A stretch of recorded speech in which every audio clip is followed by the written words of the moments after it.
21 नवंबर 1694 का दिन पेरिस के सबसे बड़े हॉस्पिटल के अमले के लिए परेशान तरीन दिन था। डॉक्टर्स, नर्सें, मिडवाइफ, वार्ड बॉय सब बौखलाए फिर रहे थे। बच्चा पैदा हुआ तो इतना कमजोर था कि हॉस्पिटल के पालने में उसे ढूंढने के लिए आंखों पर जोर देना पड़ रहा था। हॉस्पिटल के सबसे बड़े डॉक्टर ने बच्चे के बाप से कहा, मेहरबानी फरमाकर इसे जल्दी से किसी चर्च में ले जाकर दुआ करा लें। बच्चा 8 घंटे से ज्यादा जिंदा नहीं रहेगा। लेकिन डॉक्टर की पेशगोई गलत साबित हुई। बच्चा 8 दिन निकाल गया, फिर 8 साल गुजर गए, फिर 50 साल। आखिर ये बच्चा 30 मई 1778 में फोत हुआ। जिस दिन वो फोत हुआ, अस्पताल के अमले का कोई आदमी जिंदा नहीं था। कुव्वत इरादी के बलबूते पर जिंदा रहने वाले इस बच्चे का नाम वोल्टेयर था। रोशन ज़मीरी का बहुत बड़ा मुबल्लिग, इंसानी हुकूक का प्रचारक, मुसन्निफ, दानिश्वर, ड्रामा निगार, तंज निगार और फलसफी। 18वीं सदी को नाज है कि वोल्टेयर इस सदी में जिंदा था और वो 18वीं सदी की पहचान बना।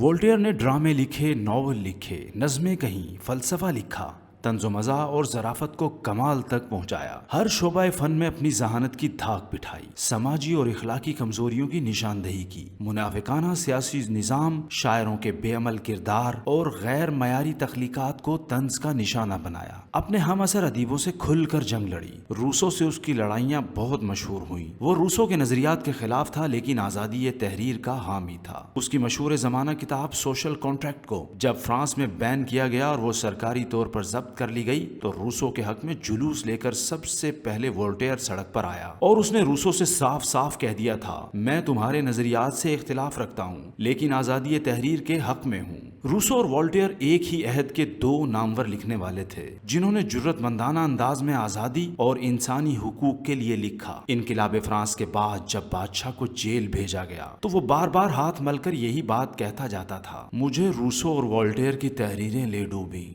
वोल्टेयर का ज़माना अवामी मुश्किलात का ज़माना था। बादशाह के इस्तबल में हज़ारों घोड़े अच्छी खुराक खा रहे थे, लेकिन अवाम को रोटी नहीं मिल रही थी। अवाम रोटी ना मिलने का गिला करते तो बादशाह जवाब देता, डबल रोटी खाया करो। एक बार दरबार आम में दरबारी और आम लोग जमा थे। वोल्टेयर भी मौजूद था। बादशाह ने बड़े फख्र से ऐलान किया, मैं अपने इस्तबल का खर्चा कम कर रहा हूँ ताकि ये रकम अवाम की फलाह पर खर्च की जा सके। चुनाचे मैंने अपने इस्तबल से 1000 घोड़े निकाल दिए हैं। वोल्टेयर ये सुनकर खड़ा हो गया और दरबारियों की तरफ इशारा करके कहा, लेकिन आपके दरबार में जो ये सैकड़ों गधे मौजूद हैं, इन्हें कब दरबार से फारिग करेंगे? वोल्टेयर का ये जुमला उसकी तबाही का बायस बना और उसकी मुखालफत शुरू हो गई। वोल्टेयर गजब का जुमलेबाज था। उसका जुमला 2 धारी तलवार की तरह दिल में उतर जाता था। अपने लहजे की सच्चाई और तीखेपन ने ही उसे एक अरसा जिला वतन किए रखा। एक बार एक बहुत बड़ी दावत का एहतमाम किया गया। ये दावत बादशाह के चचा फ्रेडरिक की आमद पर की गई थी। पेरिस के शायर और अदीब भी इसमें शामिल थे।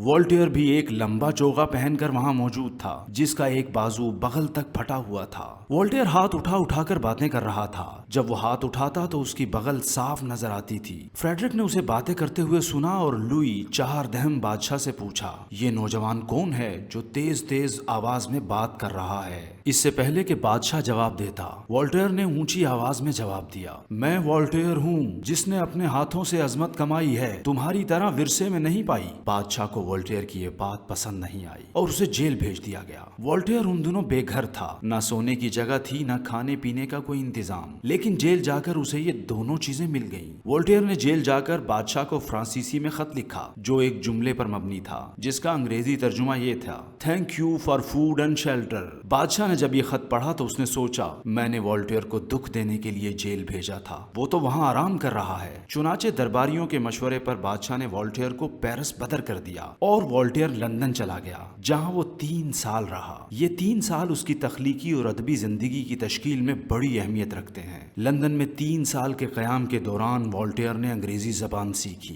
अंग्रेजी अदब पढ़ा, शेक्सपियर से मुतासिर हुआ, सियासी निज़ाम से असर कबूल किया, न्यूटन की तहरीरों से असर कबूल किया, अपनी मशहूर किताब लंदन से खतूत लिखी, जो बड़ी अहमियत की हामिल है, और फिर उसके बाद पेरिस वापस आ गया। वोल्टेयर एक खुश मिजाज, खुशगवार और रोशन दिमाग आदमी था। 18वीं सदी में जो फिक्री, समाजी, अदबी और सियासी नजरियात तश्कील दिए गए, उनमें वोल्टेयर का बहुत बड़ा हाथ है। उसकी तहरीरें इनकलाब फ्रांस में बड़ी मददगार साबित हुई और वो 18वीं सदी की पहचान बन गया। वोल्टेयर ने समाजी जिंदगी और अदबी रवैयों और नजरियात की तामीर नौ में बहुत मदद फराहम کی۔ وہ ایک ایسا معاشرہ چاہتا تھا جو فکری اور سماجی طور پر مضبوط اور باعمل سوچ کا قائل ہو۔ چنانچہ وہ کہا کرتا تھا، میں جن چہروں پہ سنجیدگی کی سلوٹیں دیکھتا ہوں، میرا دل چاہتا ہے کہ ظرافت اور مزاح کی استری پھیر کر یہ سلوٹیں دور کر دوں۔ آزادی رائے وولٹیئر کے نزدیک سب سے اہم حق تھا، وہ اسے انسان کا بنیادی حق قرار دیتا تھا۔